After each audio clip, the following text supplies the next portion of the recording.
welcome back to my channel, Beautiful Minutia. If you're new here, my name is Tiffany, and today I'm doing a video that is a little bit different for me. I see videos all the time where there are booktubers that are reacting to lists, and I always think that they are so much fun. Shelley Swearingen is like foremost in my mind because she reacts to a lot of lists. She'll react to Booker finalists and women's fiction things and just different lists. I know that there are like New York Times lists that she reacts to, and it's fun to see that. A lot of those lists have to do with like best books of the last year because they're up for certain awards or whatever. And I like watching those videos because sometimes it helps me put books on my radar that aren't currently on my radar. Because if you've been on my channel for a little bit, you know that I don't read a lot of brand new fiction. I tend to read backlisted books and classics. They're usually easier to get, and I can kind of wait for the dust to settle on books. So I found a list that I did want to react to, and it's not just for the past year. So Amazon is doing this thing where they're talking about the best books of the past 25 years as we're reaching the end of 2025. And so they have some really niche lists. They have lists, like every single one of their editors has their own list of what they think the best books of the past 25 years are. But then they have lists of the best fiction, the best nonfiction, and they have things like the most bingeable books or the most buzzworthy books or the best books in the last 25 years that have been turned into movies. And then they even have things as specific as the best books that have a lot of Kindle highlights, which is very specific. I thought it would be fun to react to one or two of those lists here. I'm going to start with their best sellers, which I thought would be interesting. So out of the books that are considered some of the best in the past 25 years, which of those have been bestsellers? So I thought that would be interesting to look at to tell you whether or not I've read them. I feel like I probably will have at least heard of them. We'll see. There might be some that I haven't read, and tell you whether or not I own them, whether or not I purchased them. So this is the top selling titles from the best books of the last 25 years. Starting out strong with The Hunger Games. This does not surprise me that this is on this list. It actually says it's the Amazon best book of 2008. So I didn't read this until 2012 when my daughter was born. And actually I read it, oddly enough, I read the entire series, binged the entire series in the first week of her life, which is a really odd time to be reading books about children killing each other when you have your brand new first baby. But when you have those sleepless nights and marathon nursing sessions, you need a good bingeable series. And so I finished the whole series in just a couple of days, borrowed them from my sister, but I do actually own them myself. I think these are totally worth reading. I haven't read them in a few years.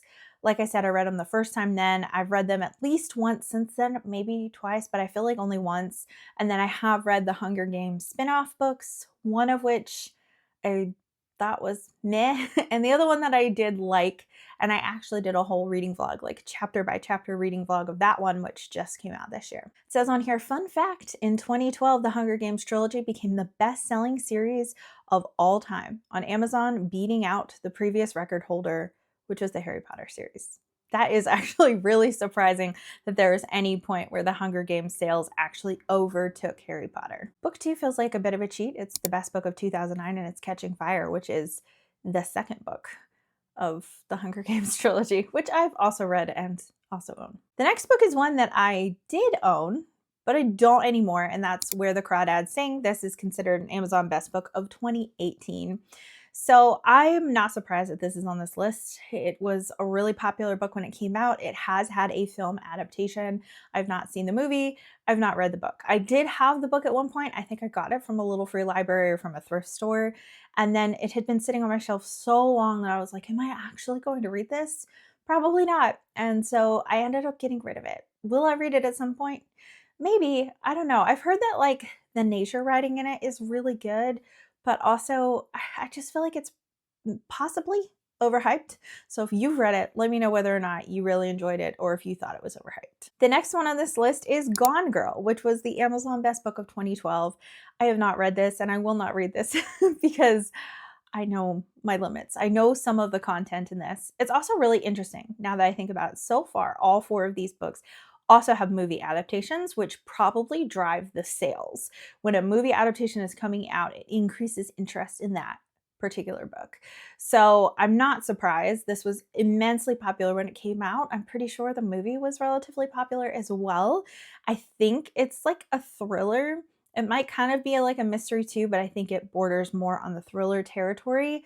But I know enough about it to know that it has some things that I would not enjoy reading.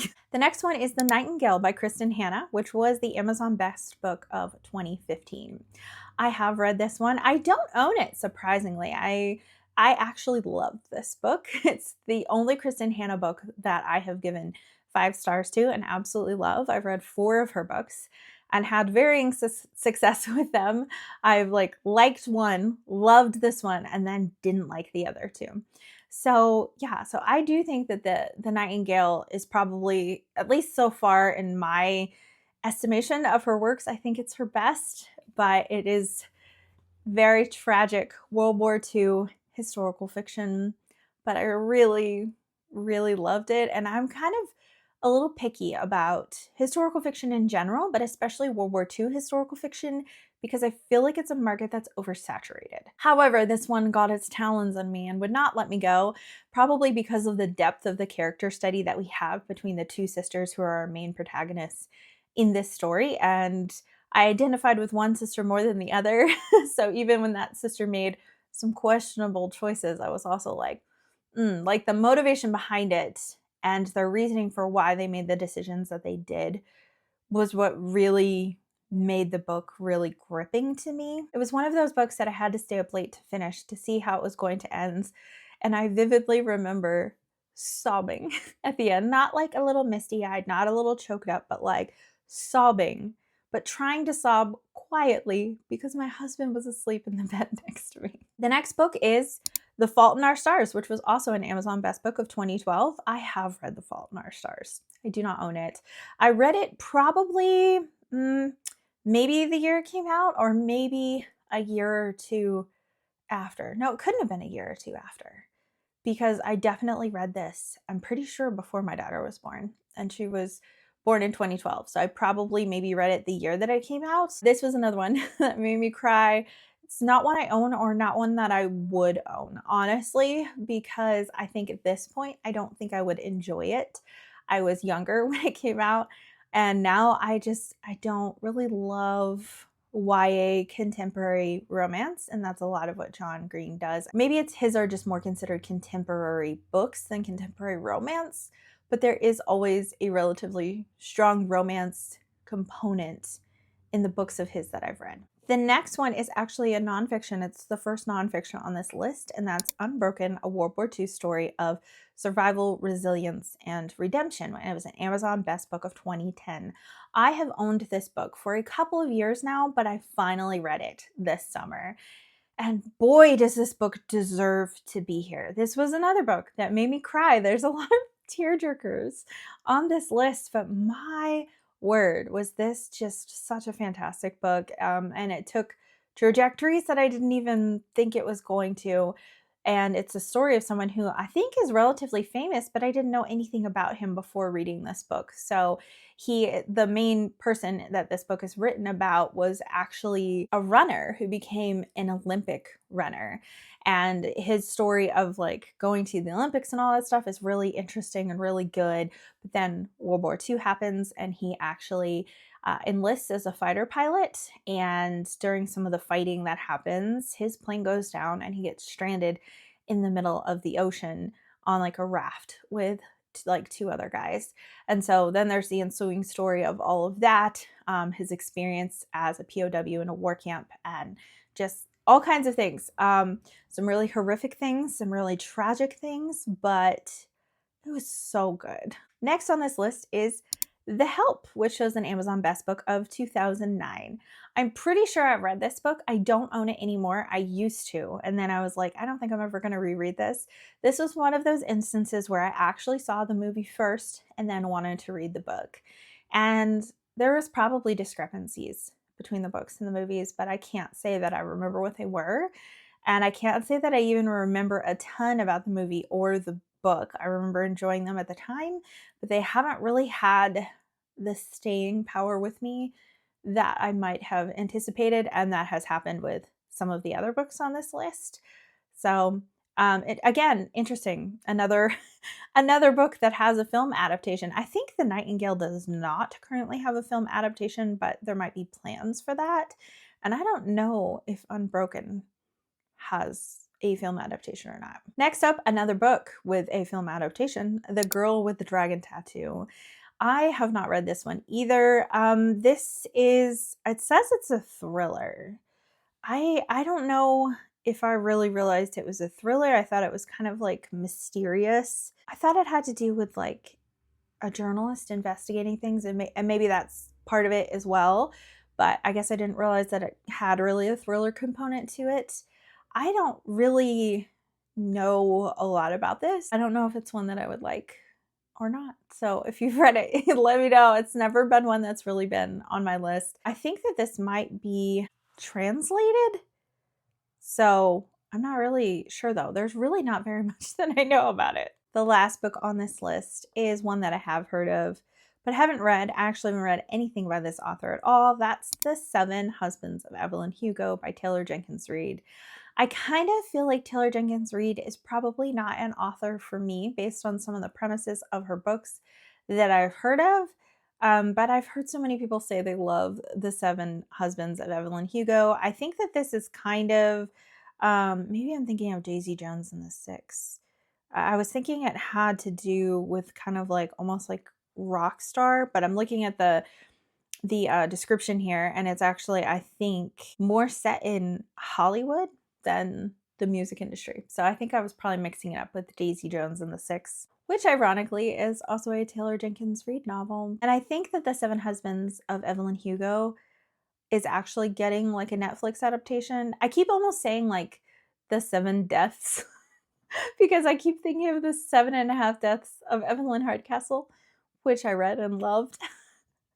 But there's like seven titles with an Evelyn in the title, so that's confusing me. So anyways, if you've read any Taylor Jenkins Reid, let me know if you like her or not. I haven't read anything by her, so I don't know why I feel like she's not for me when I haven't tried her at all.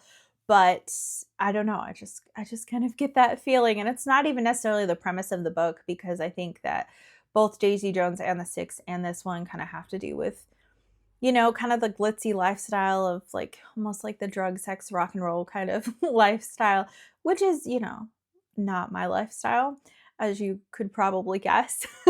But sometimes I do enjoy reading books that have protagonists like that. But it depends how that lifestyle is portrayed, because you can do really great deep dives into human nature and into character development with characters who are making abhorrent choices, and you don't have to agree with their choices. That's kind of not the point of the book.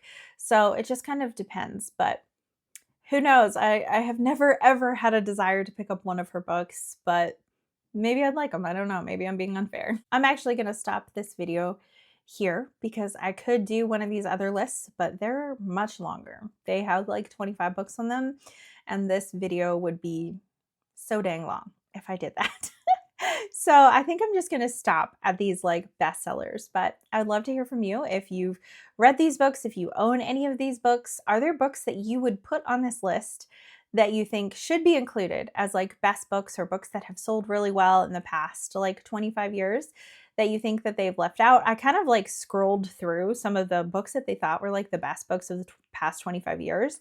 And I actually haven't read very many of them, and was surprised at some of the ones that were on there. Like Lovely Bones was on there, which I have read, but I was kind of surprised that that made it into top books of the past 25 years, because I actually didn't think it was that good of a book. Even when I read it, and I was a much less discerning reader when I read it, but I didn't really love it even then. There were some on there that I felt like probably should be there even if I haven't read them, like Wolf Hall and Pachinko and Demon Copperhead, Demon Copperhead. I haven't read any of those, but I can see why they're there and feel like they probably deserve to be there. Oh, as well as James by Percival Everett. So there's some books in their top 25 that I feel like really do deserve to be there. And then there's some that I have read, like A Gentleman in Moscow that I feel like definitely deserves to be there. But there was a lot of books that I've read in the past 25 years that aren't there. There's not a lot of, there are some genre fiction on here, but a lot of it either leans more literary or is historical fiction or thriller. There is no fantasy on this list at all, which is kind of surprising that you would have thrillers on here like Gone Girl, and then their top 25 list actually has some other thrillers on there, and a lot of historical fiction with a little bit of literary fiction thrown in, but there's really like there's no fantasy on there. And so it's interesting that lists like this often kind of choose certain genres as being more having more literary merit than others. So I always find that interesting, like why certain genres seem to make this list and then other genres that I feel like were probably also fairly high sellers don't make it on there. I was pleased to see that out of like the top bestsellers, not only do we have like several YA books on here, we did have historical fiction, we had a nonfiction, we had some thrillers, we had more of a variety in this top 10 of like best-selling books than they did in their like top 25 of fictional like bestsellers. I feel like this had much more variety in it. But as it turns out, a lot of these are much more editor picks than they are actually like by the general public. So I would love to know which books you think were, published in the past 25 years that you think should be on a list of like some of the best books. And if you've read any of the books on this list, I'd love to hear your thoughts, especially if they're ones that I said I haven't read, but you think that I should. Thank you so much for watching. If you like this video, please hit like and also subscribe so you can continue to see more bookish content from me, and I will see you again next time.